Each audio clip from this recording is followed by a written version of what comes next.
Assalamualaikum warahmatullahi wabarakatuh. Nama saya Muhammad Rashid dari kelas F13 Akuntansi dengan NIM C1C018171. Pada kesempatan kali ini saya akan membahas ilmu keperilakuan dalam perspektif akuntansi. Ilmu keperilakuan dalam perspektif akuntansi. Akuntansi keperilakuan berada di balik akuntansi tradisional yang berarti mengumpulkan, mengukur, mencatat, dan melaporkan informasi keuangan. Dengan demikian, dimensi akuntansi berkaitan dengan perilaku manusia dan juga dengan desain, konstruksi, serta penggunaan suatu sistem informasi akuntansi yang efisien.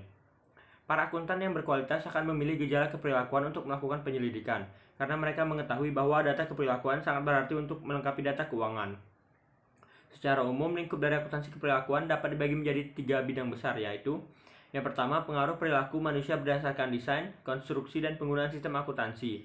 Yang kedua, pengaruh sistem akuntansi terhadap perilaku manusia. Dan yang terakhir yaitu metode untuk memprediksi dan strategi untuk mengubah perilaku manusia.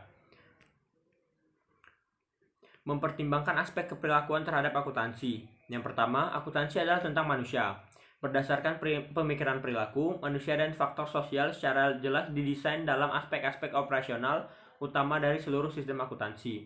Dari pengalaman dan praktik banyak manajer dan akuntan telah memperoleh suatu pemahaman yang lebih dari sekedar aspek manusia dalam tugas mereka. Prosedur dapat menjadi tujuan akhir itu sendiri jika semata-mata dibandingkan dengan teknik organisasi yang lebih luas.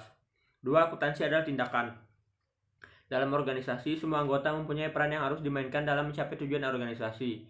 Peran tersebut bergantung pada seberapa besar porsi tanggung jawab dan rasa tanggung jawab anggota terhadap pencapaian tujuan. Dalam organisasi, masing-masing mempunyai tujuan dan bertanggung jawab untuk mencapai tujuan organisasi tersebut. Persamaan dan perbedaan ilmu keperilakuan dan akuntansi keperilakuan. Ilmu keperilakuan mempunyai kaitan dengan penjelasan dan prediksi keperilakuan manusia. Akuntansi keperilakuan menghubungkan antara keperilakuan manusia dengan akuntansi.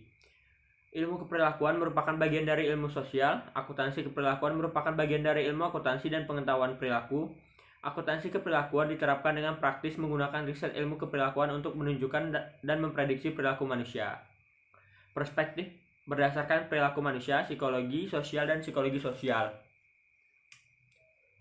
Menurut Robbins, ketiga hal tersebut yaitu psikologi, sosiologi, dan psikologi sosial menjadi kontribusi utama dari ilmu keperilakuan. Ketiganya melakukan pencarian untuk menguraikan dan menjelaskan perilaku manusia, walaupun secara keseluruhan mereka memiliki perspektif yang berbeda mengenai kondisi manusia. Beberapa hal penting dalam perilaku organisasi. Yang pertama yaitu teori peran. Teori peran menggambarkan interaksi sosial dalam terminologi aktor-aktor yang bermain sesuai dengan apa yang telah ditetapkan oleh budaya. Yang kedua, struktur sosial. Para sosiolog yakin bahwa struktur sosial terdiri atas jalinan interaksi antar manusia dengan cara yang relatif stabil.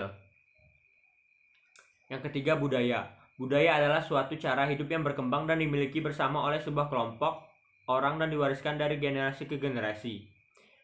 Budaya dipecah menjadi 3 faktor. Yang pertama, struktural. Yang kedua, faktor politis. Dan yang ketiga, faktor emosional.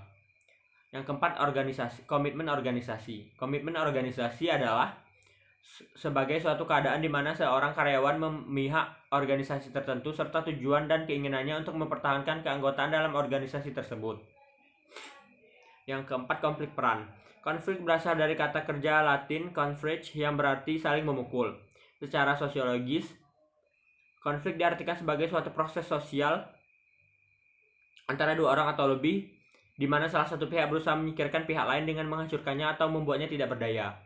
Yang 6, konflik kepentingan. Konflik kepentingan adalah suatu keadaan sewaktu seseorang pada posisi yang memerlukan kepercayaan, seperti pengacara, politikus, eksekutif, atau direktur perusahaan memiliki kepentingan profesional dan pribadi yang bersinggungan. Sekian penjelasan dari saya. Mohon maaf apabila ada kesalahan. Wassalamualaikum warahmatullahi wabarakatuh.